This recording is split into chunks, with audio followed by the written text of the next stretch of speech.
Here's how to set up your Pinterest profile easily.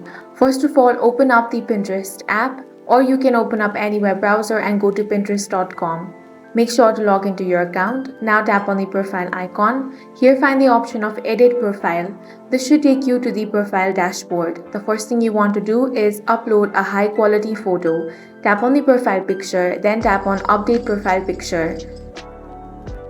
Now upload a clear high-resolution headshot or business logo so people can instantly recognize your brand.